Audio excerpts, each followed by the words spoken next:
Demand economics के सबसे interesting topic में से एक है, जिसमें लॉ ऑफ डिमांड कहता है किसी कमोडिटी की प्राइस अगर बढ़ती है तो उसकी डिमांड ऑटोमेटिकली कम हो जाती है, या किसी कमोडिटी की प्राइस अगर कम हो जाती है तो ऑटोमेटिकली उसकी डिमांड बढ़ जाती है।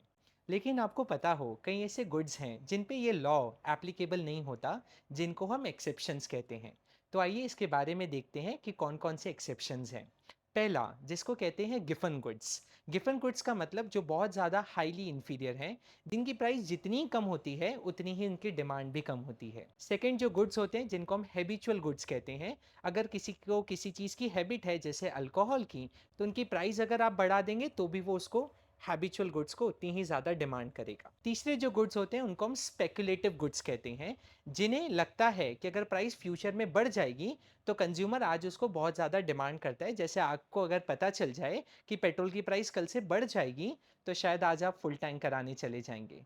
चौथे जो गुड्स होते हैं जिनको हम वेबलिन गुड्स कहते हैं, जिन्हें लग्जरी गुड्स भी कहा जाता है, जिनकी प्राइस जितनी बढ़ती है कंज्यूमर उनको उतनी ही ज़्यादा डिमांड करता है, जैसे एप्पल का आईफोन। और लास्ट होते हैं नेसेसिटीज़। उनकी प्राइस अगर बढ़ जाए तो सर्वाइवल के लिए वो बहुत ज़रूरी हैं, तो कंज्यूमर उनको उतना ही डिमांड करता है। ऐसे ही कॉन्सेप्ट हम class 11th micro economics demand में और पढ़ेंगे।